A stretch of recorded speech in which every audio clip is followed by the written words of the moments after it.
class. All right, so we're dedicating this week's class to Golda Talia Kaya Bas Shoshana, that she should have a Yeshua. Nice. And then we're going to start this two Hayom Yoms, and they both seem too good to miss. So I'm going to do both of them. One actually is the day that we are ending now. Sun's going down behind me. As you can see, we're in the desert as we are in the Parsha, and the sun's going down. And so that's the 20th of Tammuz.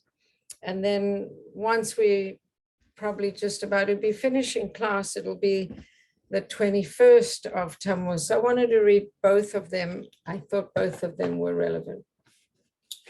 So the first one for Tammuz 20, it says there are three forms of his bonanus, three forms of meditation. And we talked a lot about meditation at the retreat.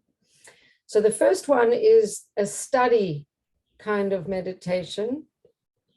After mastering a concept thoroughly, one meditates on its profundity until the intellect element shines forth from him. So you learn something, whatever it is, some concept, and you meditate on it so you can integrate it and it can become part of your consciousness. That's one form of hitbonanus, contemplation or meditation. The second one is that it's a kind of meditating before davening. And this is directed towards sensing the vitality of the concept learned in contrast to sensing the intellectual element emphasized in study meditation. So the first one, you're getting the intellectual idea and it's shining for you and it's real. The second one is that when you're davening, it's not an intellectual thing anymore. You're connecting to the vitality of your words, you're bringing the vitality of your heart, your soul, your being, and it's kind of alive in you and you're connecting to the vitality of that idea. And then the third level is that you connecting to the aspect of Hashem contained in the elements. So you go from an intellectual understanding and you integrate that, then you go to the place where there's a vitality in the concept learned. You're feeling it in your body, and you're feeling it. You're bringing your whole self to bear to that concept. It's not just an intellectual thing.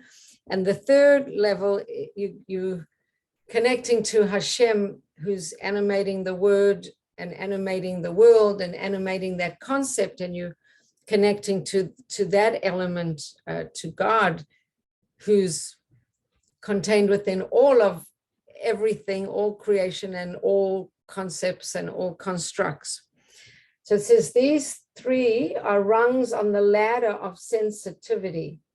It is only by Hashem's kindness towards us that we may occasionally sense Godhood spontaneously without avoda, without all this effort. This comes about by virtue of the quality of ultimate essential Godhood within the soul. For avoda by one's own efforts, however, these three forms of meditation are essential. So you can connect to Hashem and it can happen just spontaneously and it can be a gift. On the other hand, if you kind of go through these steps, you're davening, you're in the siddur, or you have a siddur and you're in the words, the spaces between the words of the siddur, or you wandering through your forest and you're having some thoughts. So there's the intellectual idea that you could be contemplating. Then there's, it says here, the vitality of the, sensing the vitality of the concept.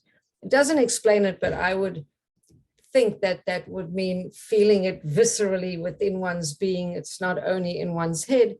And then the third one is connecting to the godliness inherent and even more to the core of that idea that we're investigating.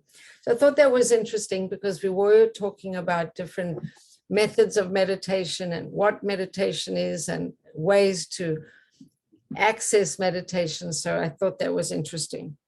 And then the next Hayom Yom is for tonight and tomorrow. And because we are in the 3 weeks, we kicked off the 3 weeks with our fast day, the 17th of Tammuz, which we did actually on the 18th because 17th was Shabbos. And so now we're in this period of the 3 weeks, we're mourning for the destroyed Yerushalayim, the destroyed Beis Hamikdash. And so this Hayom Yom is talking about that.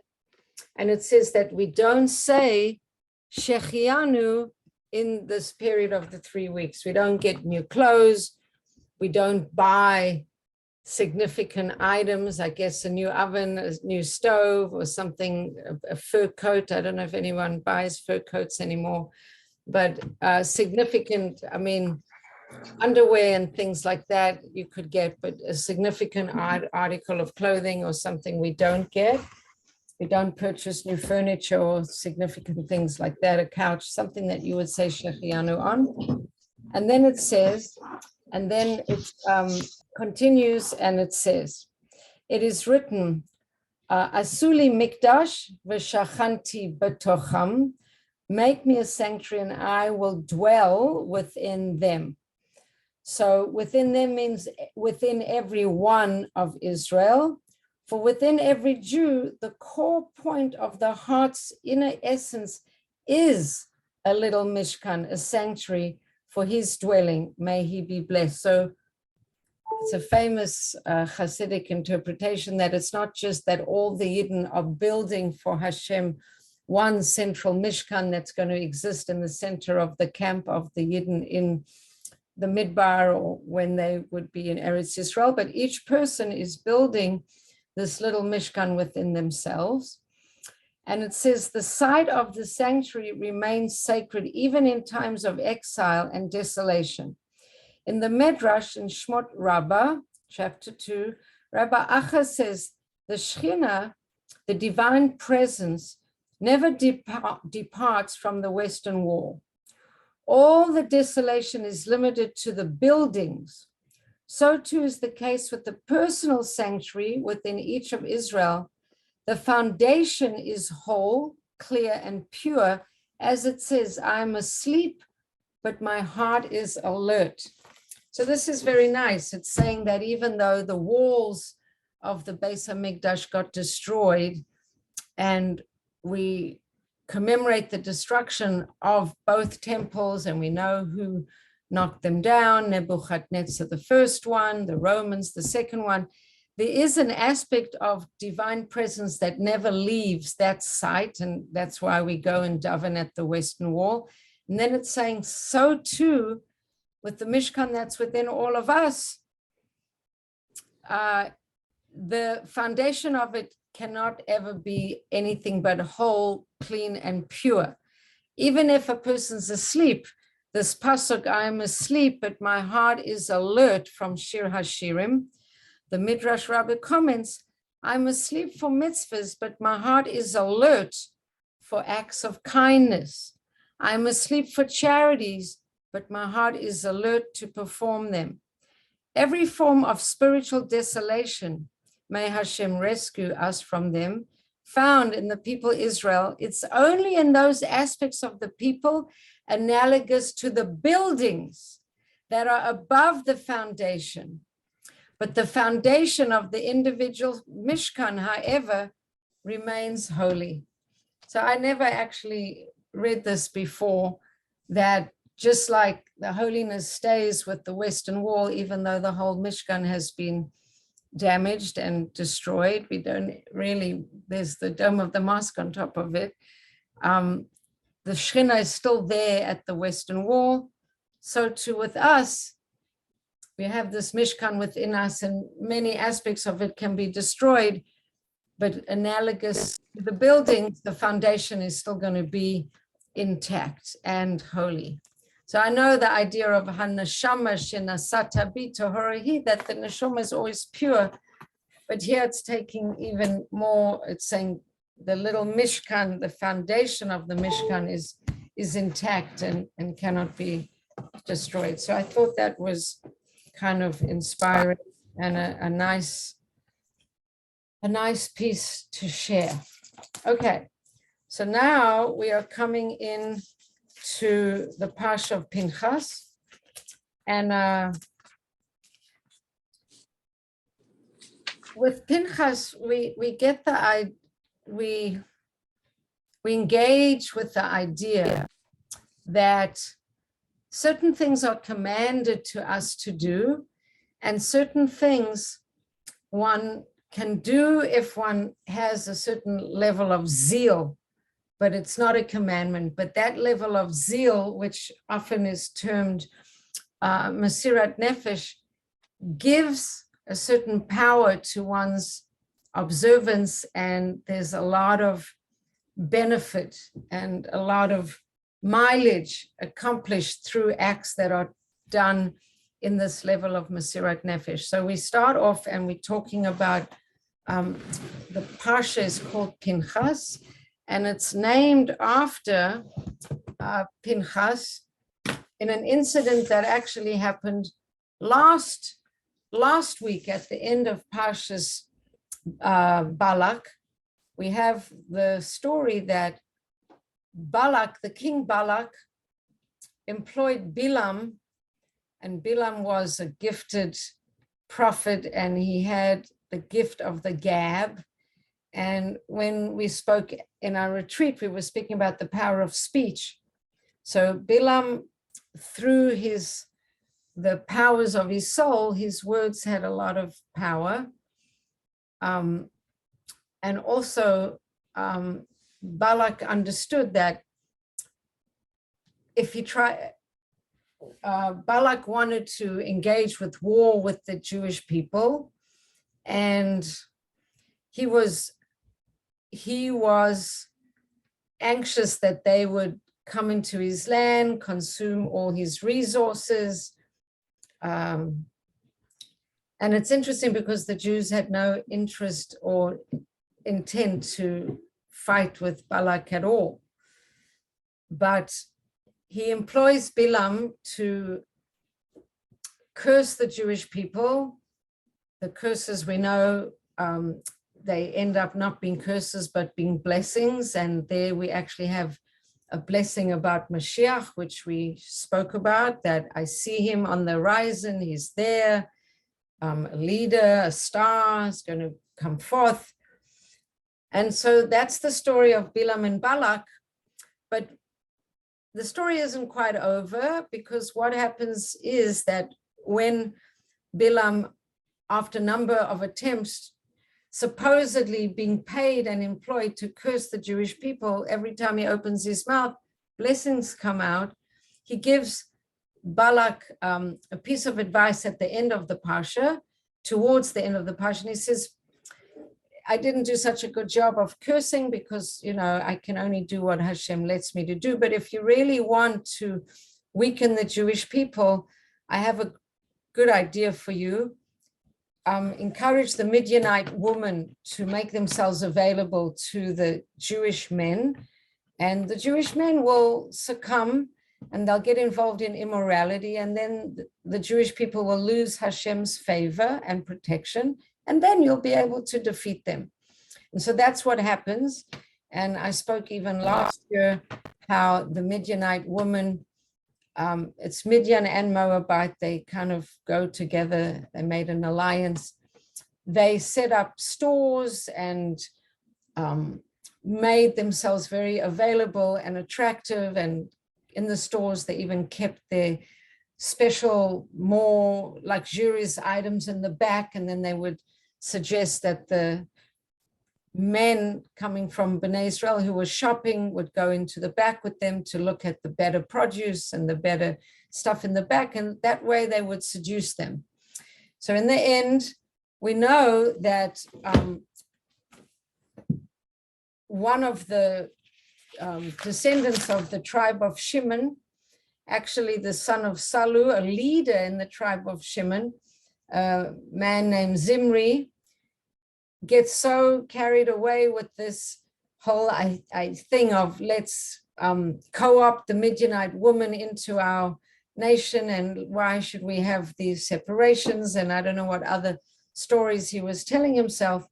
But together with Cosby, who was a Midianite woman, and not just a Midianite woman, she was a daughter of Zeal, a national leader of one of the paternal houses of Midian. So they're both very important people, and kind of to flout all the mores of separation and sexual kind of purity of the Jewish people, they flout all these rules, and in front of everyone, they go into a tent to, it's very obvious that they in front of everyone, and they go to have relations as a real act of defiance.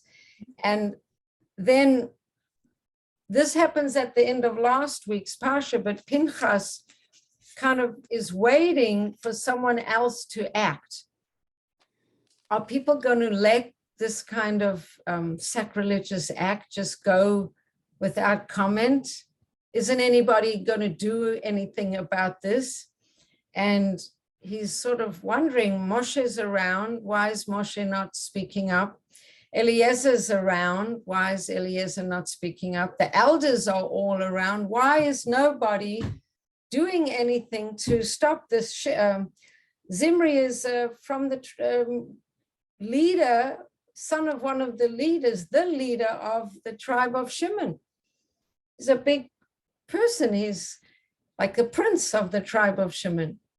And this Zimri, this Cosby, she's a princess from her people, and they're just going to kind of come and be together in front of the whole nation. So halachically, Pinchas was not obligated to do anything at all. And in fact, halachically, Zimri, there's like a whole complicated halachic situation, but Zimri would have been perfectly within his rights to actually kill Pinchas in self-defense. But Pinchas ends up acting out of zeal, and he kills both Cosby and Zimri with a spear. He manages to kind of use his spear. He must have very good aim, and he gets them in a very crucial area, symbolic of the deed that they were doing.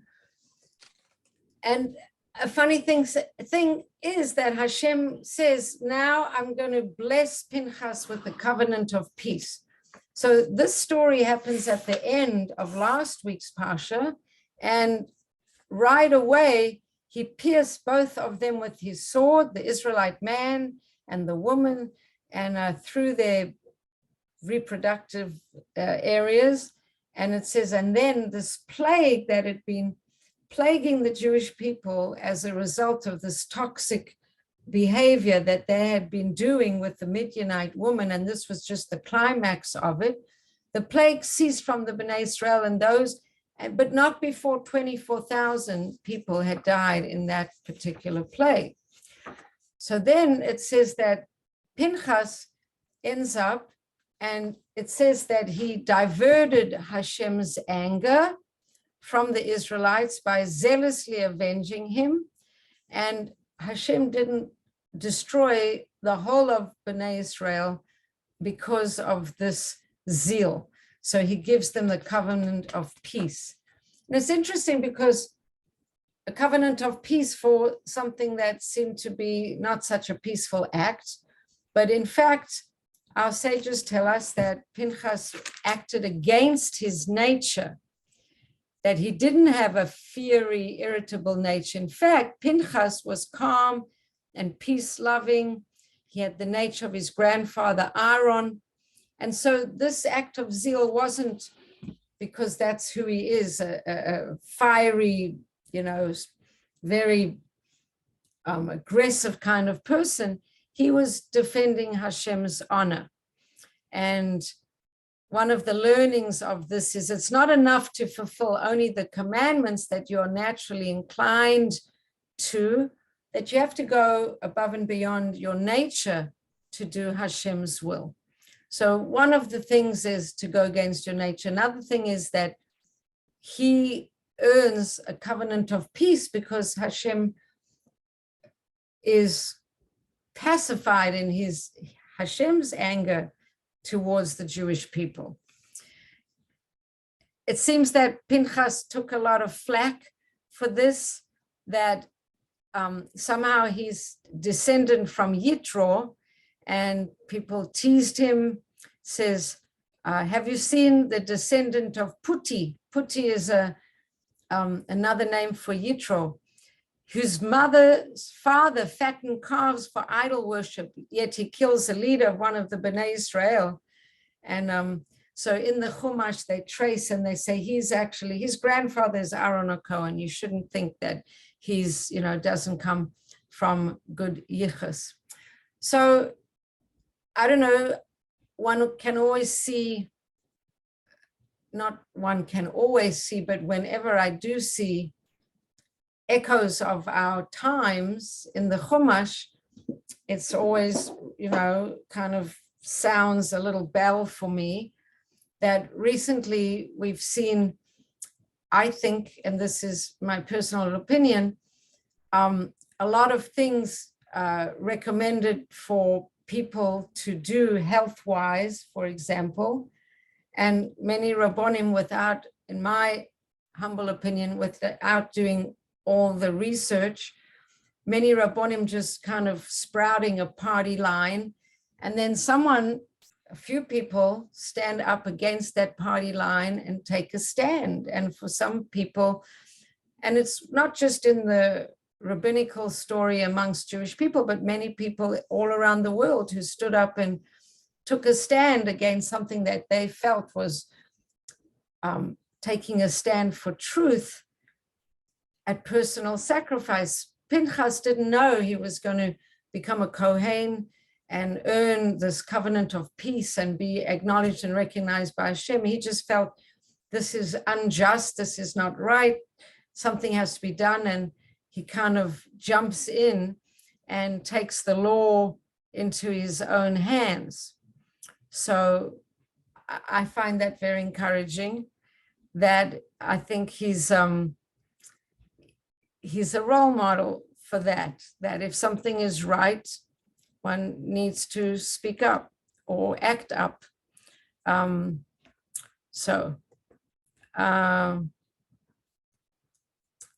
then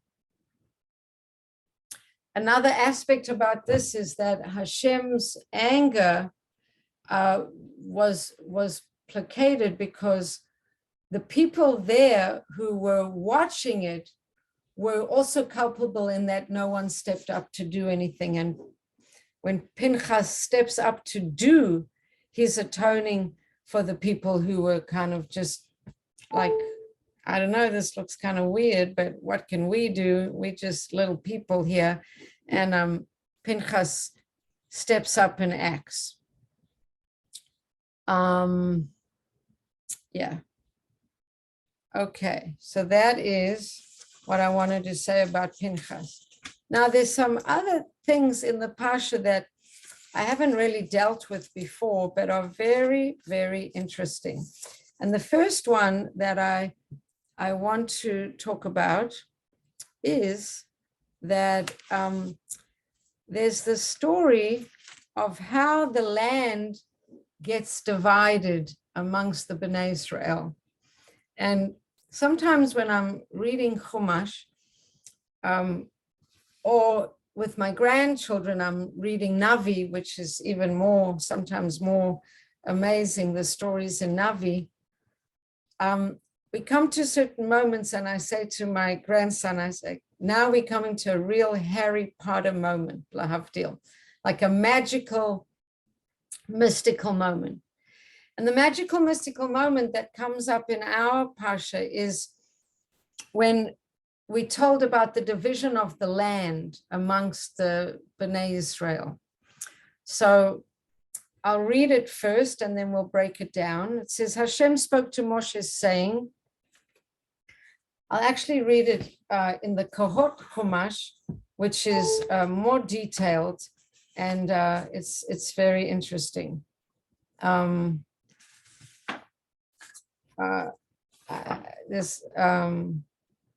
okay, so it's the third reading of the Pasha, and it's, I'm going to read the Kohot Chumash because the Kohot Chumash gives extra little details brought in from the Rashi and brought in from other places. So here we have a new member of the class, or at least someone trying out the class. So we got Esti Goldmanzis. I'm just going to wait for her. I'm just going to get a little bit of water and I'll be right back while she's logging on.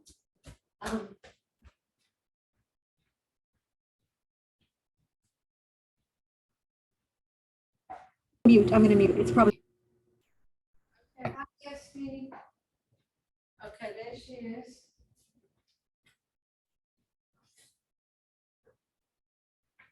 Okay. Hi, so there's Esti. I don't see her face, but I see her name. Welcome, welcome. Baruch atah Adonai Eloheinu melech haolam shehakol nהיה b'dvaro. So we're talking about, there you go. Hello, hello. Okay, well, that's Suri. Hi, hi, Suri. So we're talking about the dividing of the land, that the Yidden are going to come into the land, and Moshe Rabbeinu very much wants to be the one to lead them into the land, but he's not going to be the one to lead him into the land. But nevertheless, this is what's going to happen.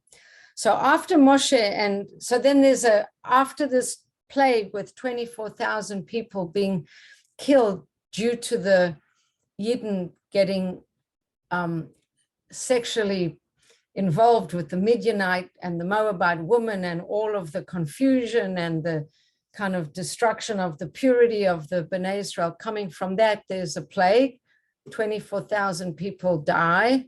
And then the Yidden are counted. And after they counted, Hashem speaks to Moshe saying that the land will be divided among the Bnei Israel as an inheritance, first according to their number of their names, and then according to their fathers' estates.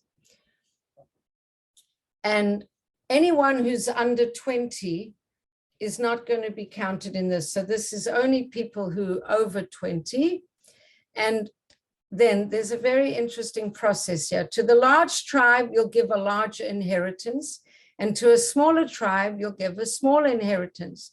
Each tribe will be given an inheritance according to its numbers. So they just counted each tribe, and each tribe is counted from the father. And we have 12 tribes from Yaakov's 12 sons, and they're counting all the tribes. And then, even though they're counting the number of people in the tribe, there's going to be some kind of a lottery involved in how the land is apportioned, how the land is given out to, hi Leah, welcome, welcome, nice to see you. There she is. Okay, so the land will be divided by lot, by a lottery, by a goyrel. And how is that happening? So this is what they had to do. They had to take a look at the land and divide the land into 12 equally fertile areas. Divide the land into 12 areas. And then those 12 areas, they would divide into different districts, each containing a unit.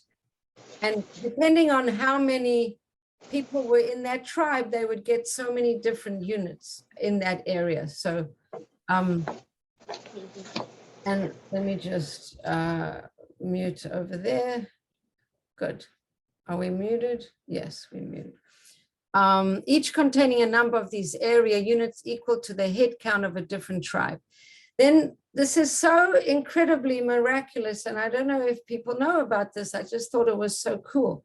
Then you'd write down the name of the 12 tribes on 12 tickets. So I know for the Gorel, on Yom Kippur, they would have little pieces of wood with Azazel written on one and La Hashem written on another little piece of wood, and then they would choose which piece of wood would go to, which goat. But here they have 12 tickets, and they would put 12 tickets. On each ticket would be a name of the 12 tribes, and then another 12 tickets, the names of the 12 districts, right? Because they divided the land of Israel into 12 equally fertile districts. And then they put all of these tickets in a box, and they shuffle up the box, they shake up the box. And then Eliezer, who is the high priest, Aaron HaKohen passed away. Eliezer, the high priest, in his priestly garments, wearing his full priestly Kohen Gadol regalia, including the Urim and Tumim, will call up the princes of the tribes one by one. So we know that Zimri was a son of one of these princes, the prince of Shimon. So the princes of the tribes are not small little fish, they're big fish, important. So the Kohen Gadol Eliezer will call up the tribes, the princes of the tribes, one by one. As each one steps forward, the Urim and Tumim will inspire Eliezer to prophesy that this prince will be given such and such region. So let's say Yehuda, the prince from Yehuda comes up, and then Eliezer will say, you'll be given the region such and such and such and such. And he's prophesizing it. He hasn't taken out the tickets from the box yet. He's prophesizing. And how is he able to prophesize? He's inspired by the Urim and Tumim. It doesn't say here if how the Urim and Tumim is inspiring him, but he prophesizes that the prince will be given such and such region. And then right after he's prophesied, the prince then pulls 2 tickets from the box. And miraculously, the one ticket will be the ticket with the name of his tribe on, and the other ticket will be the name of the region that Eliezer has just matched him to. And so it would go, each one. So the ticket on which is written the inheritance will then, and then if that's not impressive enough, then the ticket on which is written the inheritance will then speak. So we had a speaking donkey last week with Bilam. Then the ticket will speak and say, I, the lot of such and such a region, have become the inheritance of such and such a tribe. Now, I don't know if you knew that, but I didn't know this, and I think this is very cool. And it says, this way it will be clear to all that the land is not being divided arbitrarily, but it's done fairly by Hashem's real word and decree. And once each individual has been assigned an inheritance, it's considered a part of his father's estate, and then that land will get divided equally amongst however many sons he has. So if that tribe, they have X amount of people, the land will be divided X amount of times. If it's a bigger tribe or a smaller tribe, once they've gotten their piece, it'll be divided up accordingly. And I thought that this is very cool. And converts and free slaves don't get any land. And Yehoshua and Kalev didn't get land according to this process, because Hebron was given to Kalev. It was a promise given to Kalev. We know that Kalev went to Davin in Hebron to get clarity that he shouldn't be swayed by the Meraglim who weren't seeing with good eyes and led the people astray. So Kalev was given Hebron, and Yehoshua would be given his own inheritance by his request. And Yehoshua divided the land by lot after most of it had been conquered. So Yeshua got his piece. He got his chelik a little bit later. So I thought that that was pretty awesome. And there's something to say about it besides just that it's pretty awesome. And the part to say about it is that there's a three-pronged process over here, how the land was divided, that the land was divided in different ways. I'm getting a message. I wonder if someone's trying to get on the class. And that was that, number one, it was divided by the population. So the larger the tribe, the larger the portion. Okay, that's a rational way of dividing. Then there's this next level, which is according to the goyrel, which is really by divine decree. That's another way of them getting the land. And the last one was through an inheritance. And an inheritance is really referencing this divine connection that the Yidden have with Hashem. So we have this level, it's even higher than the rational aspect. Since the land of Israel is intended to be, as we've said, the microcosm of the comprehensive process of making the physical world into God's home, its relationship to the Jewish people had to be established on all three levels: rational, super rational, and an inherent connection that we have to the land. In this way, our entry and possession of the land foreshadows the final redemption, in which our intrinsic, essential identification with Hashem will become the operative consciousness of reality. So that's kind of interesting. But then, oh my goodness, every time I'm expecting a call, I take off the do not disturb, and then I forget to put it back on again. Okay.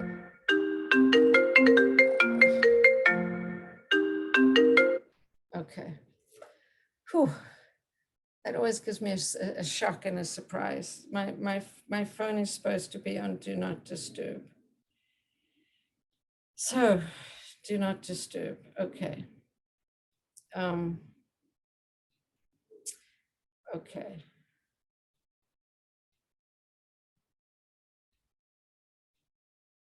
Okay. So now that we have this beautiful process of dividing the land, and it goes according to the tribes who are following from the father. But we know that in this parsha, we have the mentioning of a group of women, and this group of women are in a way the first woman livers, maybe.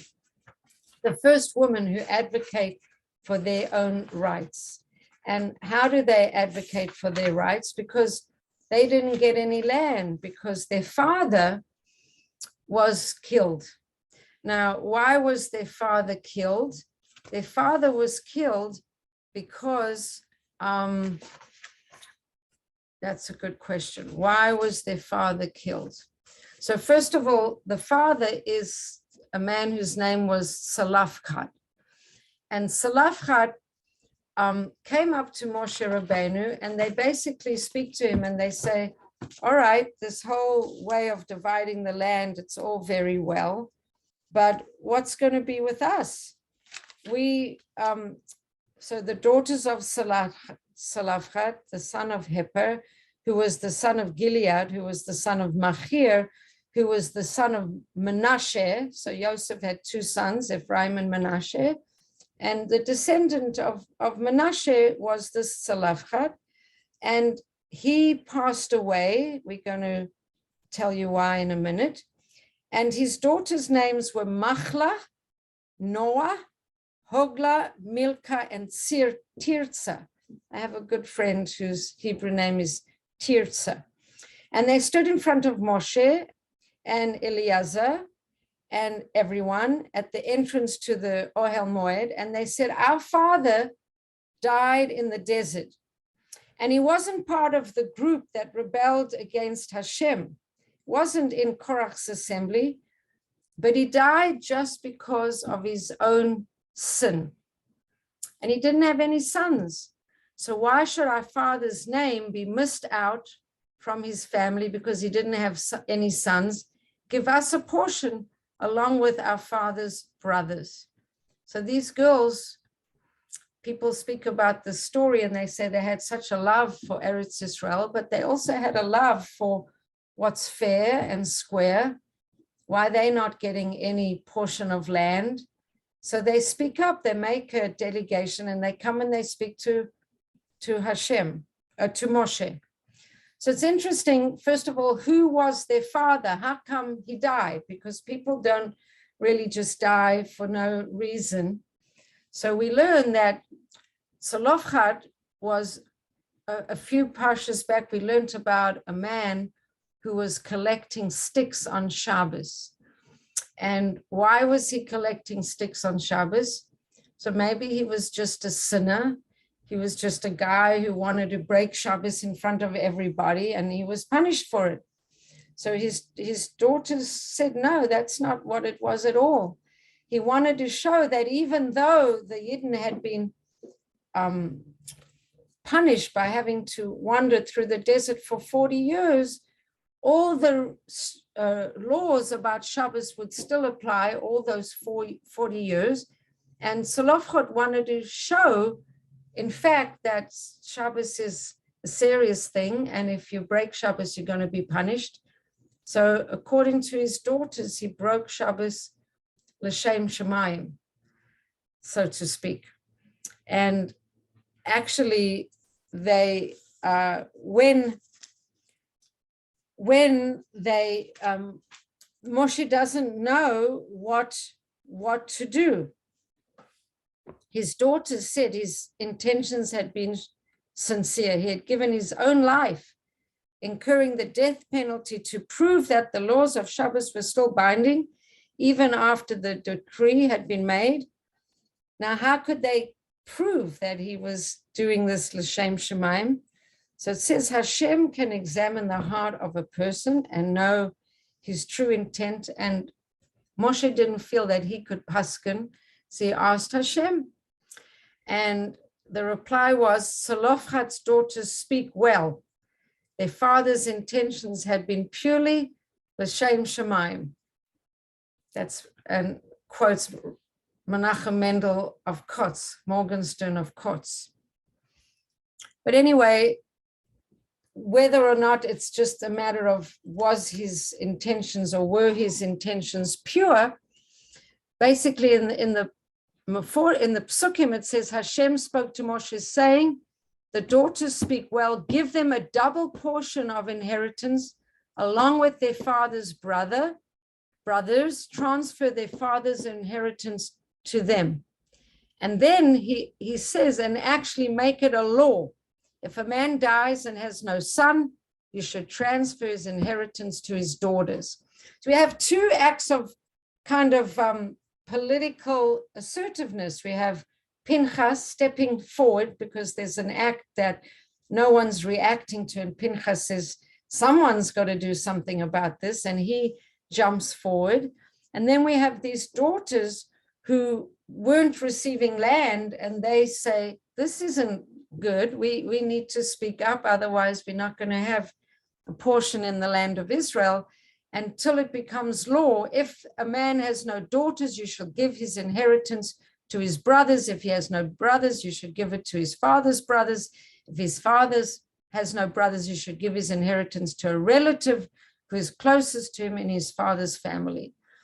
But the girls spoke up and a law got decreed in their honor. So I thought that was another piece that obviously we can't skip in talking about our parsha. And the last thing that I wanted to speak about And then would be very interested to open it up to conversation and questions and anything that you want to say, is a little piece at the end of the Parsha when Hashem tells Moshe that he's not going to take the Bnei Israel up into the land of Israel. And we know that already. And we know that Hashem davened and davened and davened, many hundreds of davening, I think 555, I can't remember the amount, until Hashem said, enough, you can't daven anymore. I've made a decree, that's it, don't nag me. So Hashem says to Moshe, ascend up to the Abarim mountains and look at the land which I've given to the Bnei Israel. When you have seen it, you too will be gathered to your people, just as Aaron, your brother, was gathered, because you disobeyed me. Instead of talking to the rock, you hit the rock. And then Moshe spoke to Hashem saying, Hashem, you know everybody's thoughts. You need to appoint somebody capable over the congregation, somebody who will courageously go out to war ahead of them and return in front of them, somebody whose merit is sufficient to lead them out to war and then bring them back safely, so that Hashem's congregation will not be like sheep that has no shepherd. And the Meforshim tell us that actually Moshe wanted his own son to be that person. He wanted his own son. It says that he really wanted there to be two leaders of the Bnei Israel. One leader would be like the military political leader, and another leader would be the Torah scholar, the sort of the saint, the tzaddik. And Hashem didn't want there to be two leaders. So Moshe is saying,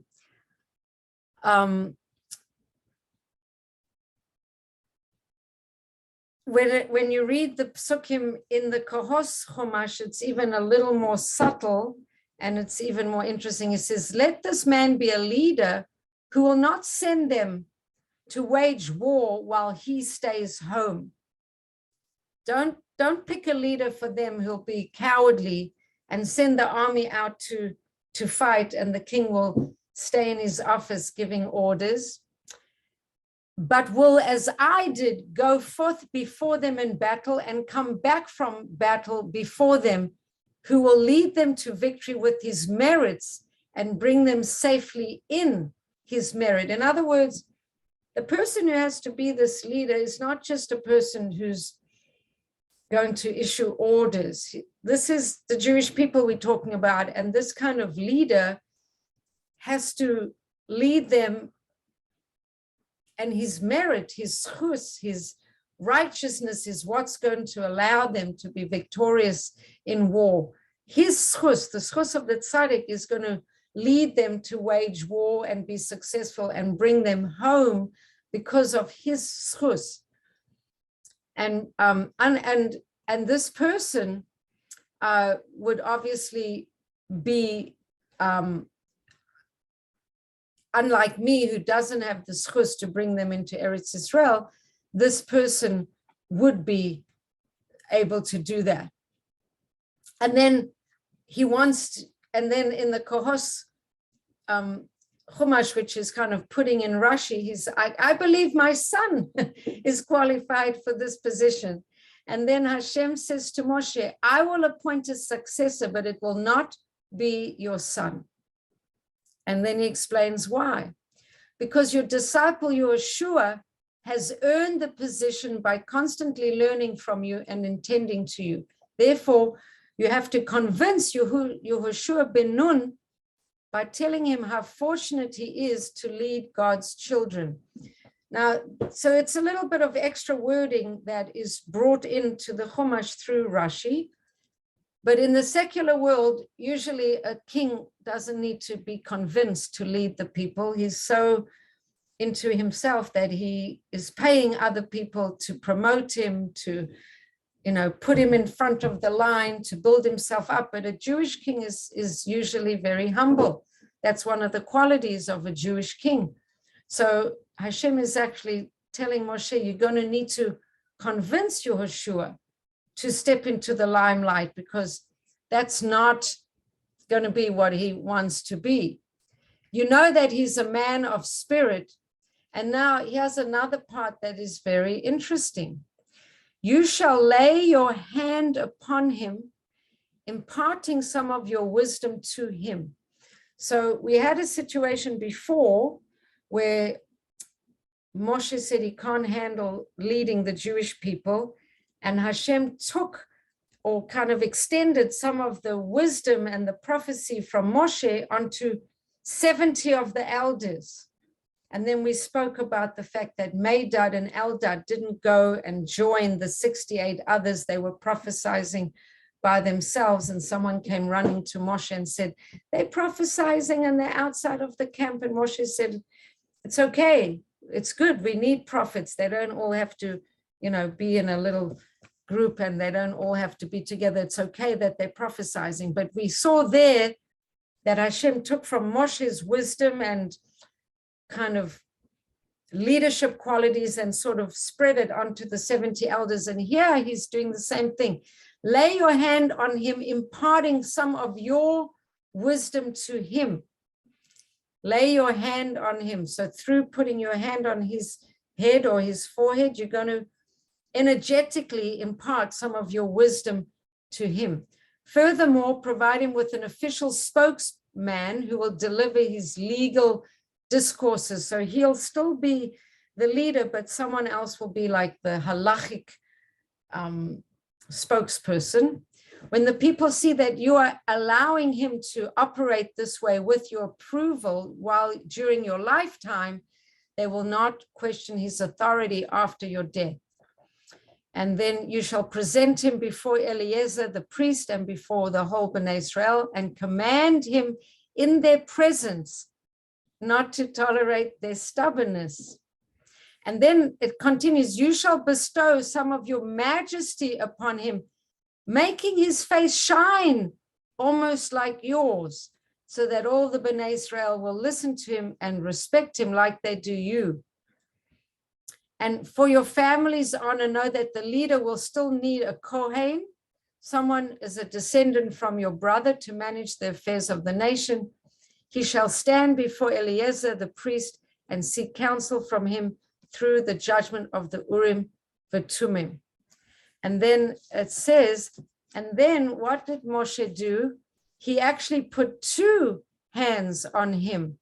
He put both his hands on him, filling Yehoshua's mind to overflowing with wisdom, and commanded him to impart regarding their stubbornness, and imparted some of his majesty to him. So his face shone in accordance with what Hashem had spoken. So there's a lot of energy going on here. This is very hands-on. It's not just Yehoshua will succeed you.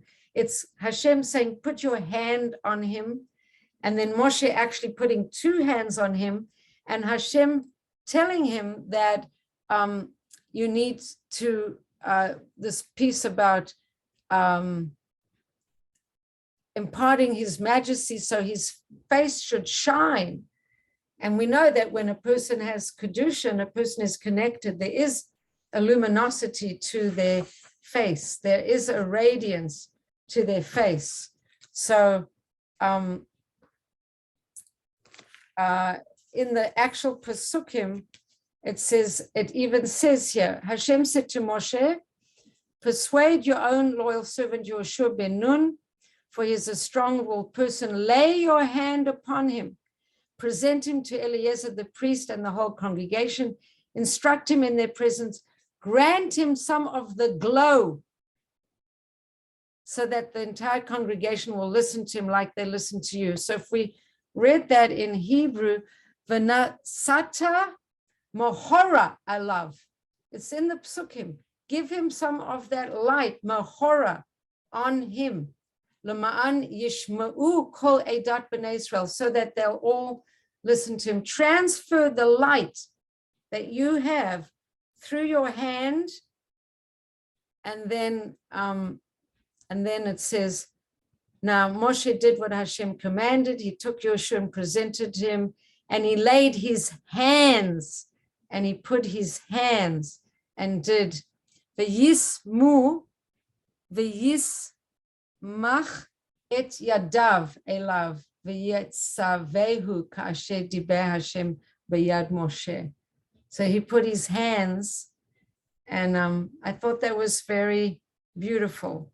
This transference of energy and holiness and the humanness of how Moshe tried to make a plug for his own son, and Moshe and Hashem says, it's not going to be your son, it's going to be Yoshua, your servant, because he's the one that was always so dedicated to you and to all your teachings.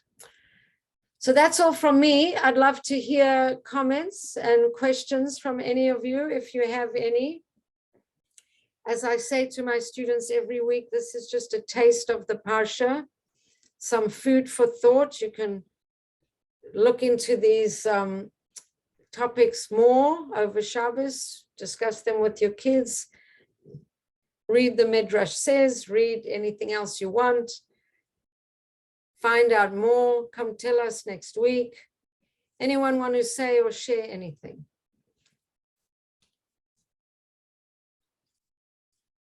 If there's no comments or questions, then it's not a good class. That's what I've always learned.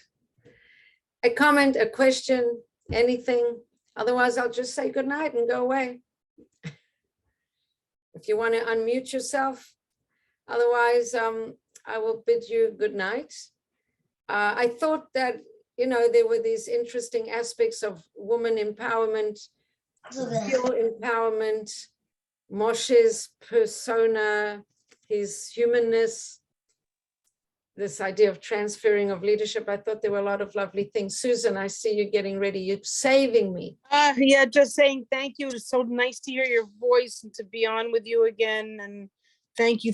And I'm going to slowly and methodically listen to the Torahs you sent me from the weekend. Okay. Thank you. Have a beautiful Shabbos and rest up. Yes, and Refuah Shalema Yoshua for Chaya Golda, Talia Gold, Chaya Golda, Talia Chaya Bas Shoshana. Amen. Thank you, Bracha. Bye, everybody. Nice to see everybody. Sei gesund. All right, so if nobody else is asking any questions, I'll say good night. And I wish you happy Parsha perusals, Parsha contemplations. All right, have a good night. Thank you, Brooke. All right, all the best. All the best.